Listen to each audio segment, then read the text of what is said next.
welcome back to my channel. It's Lisette here, or if you're new, make sure you hit that subscribe button. I just wanted you guys to see Gigi. She's getting so big. If you guys haven't seen my furry friend tag, you should definitely check it out if you want to learn more about Gigi. She's getting huge. She's only 4 months. Look at how long she is. Oh my gosh, my baby is such a little pillow. She's purring. She's gonna leave. I'll just put you down, girly. But yeah, I just wanted you guys to see her since this video is going to be about pets. This video is going to be a story time about my horror experience with Care.com and the fact that an animal died on my watch. So let's get started.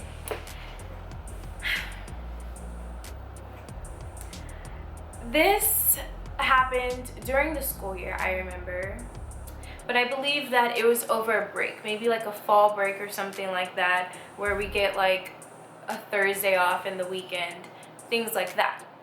So I signed up for Care.com originally because I wanted to make extra money on the side being someone's nanny or being a babysitter, because that's a pretty good job to have as a college student, especially since the base price is usually $10 an hour, and if you have really good experience or you live in a nicer neighborhood, then it can go up to like $15-20 an hour. So that's a really good job to have as a college student, I think.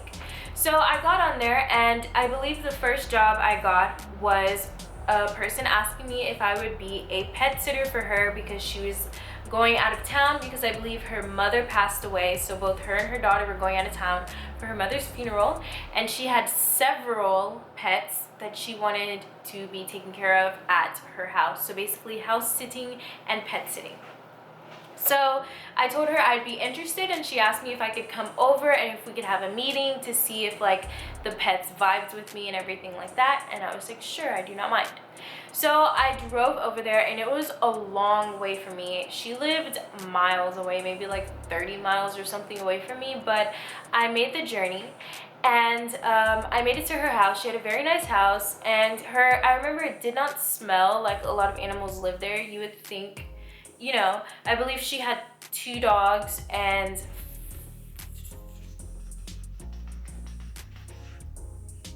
4 or 5 cats. So there were a lot of animals there. So I get there, she introduced me to all of the animals. They all vibed with me. Animals love me. I like all animals, but I'm not gonna lie, I am kind of like scared of other people's dogs, just because like cats don't really do anything to you, but dogs like will bark at you, growl at you. They could like attack you. If it's a bigger dog, I'm pretty sure if it ran towards me, it could like push me over. So I'm not really into other people's dogs. I'm actually scared of them. But her dogs were really sweet because they were old dogs. All of her animals were old. The dogs were probably like 14, 15, and I don't know dog years, but that's hella old, you know what I'm saying? And then the cats were old as well. So she was telling me how, you know, certain dogs needed this food, and then one of the cats needed this medicine, and I was supposed to wrap up the medicine in a piece of cheese and force feed it to the cat. And then she showed me where the litter boxes were. Obviously I know to clean the litter boxes. She said that I did not have to, I have to sneeze. Bless me.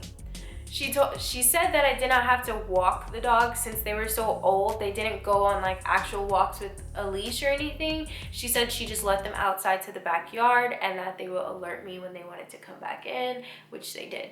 So I told her that I believed that I could handle it, and she said that she liked me from the interview, and so we set this up. And she gave me a key, and she told me that I could stay there.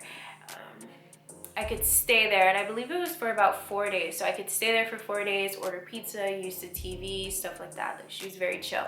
She asked me how much I would want to get paid, and I was like, honestly, I'm not used to this. I don't know how much to ask for.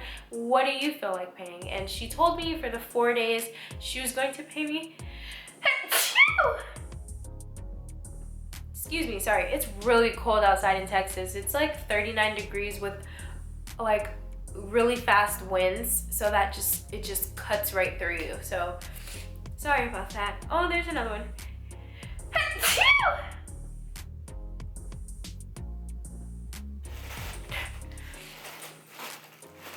Gigi's getting comfortable in a box real quick. Okay, so she told me for the 4 days and watching the pets, she would pay me $375. I was like, it's lit, it's a deal, let's go, shake hands. That's the price, we agreed, it's happening. So time comes for her and her daughter to leave. I go and I start pet sitting. Now, I do not feel comfortable staying in someone else's place, sleeping in someone else's sheets. Like, I don't feel comfortable doing that. So I did commute every single day.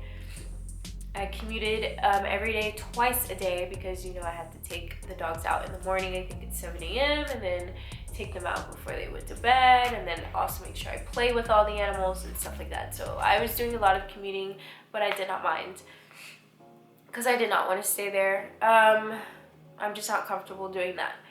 So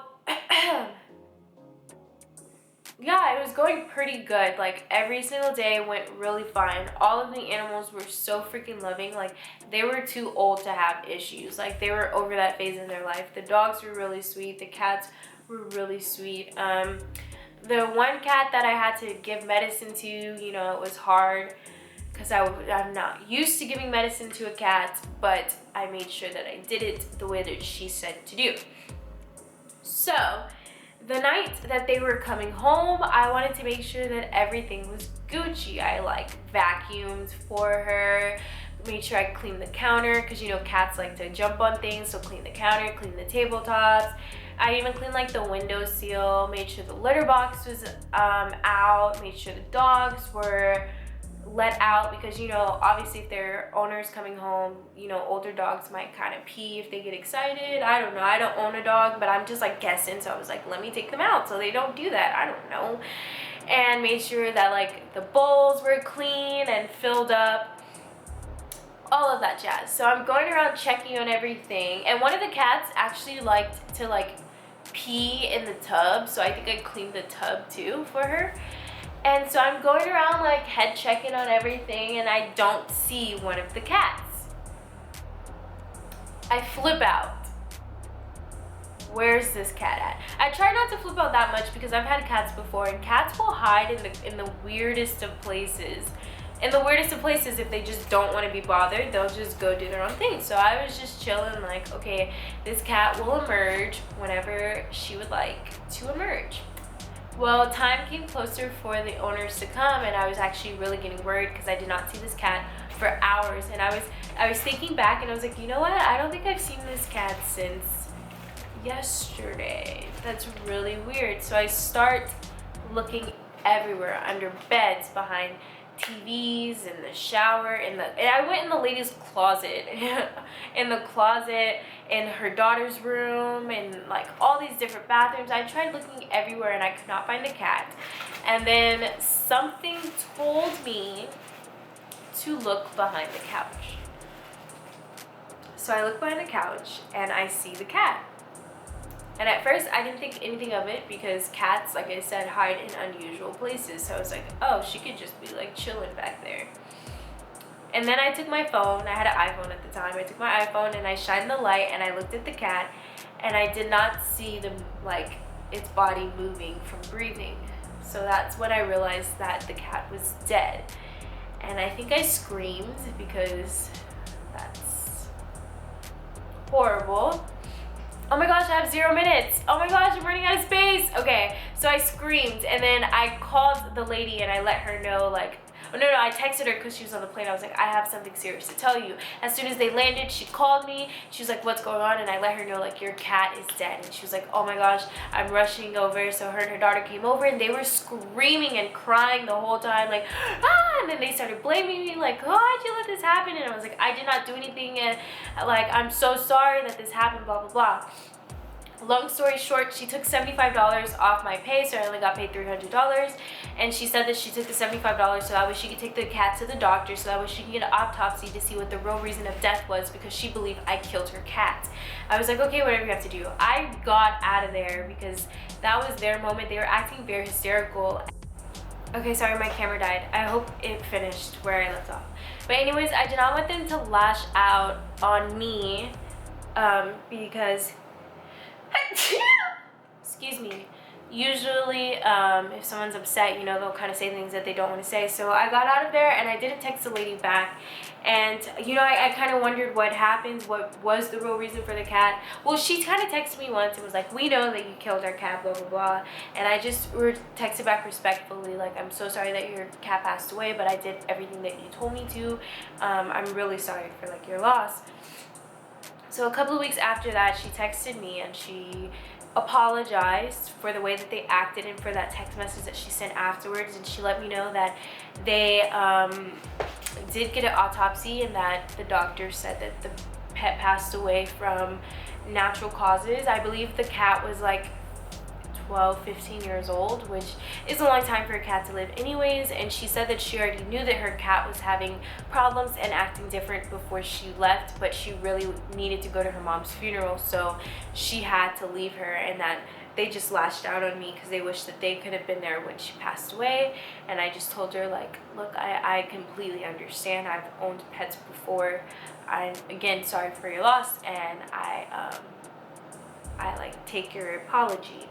So basically that was my Care.com horror story, and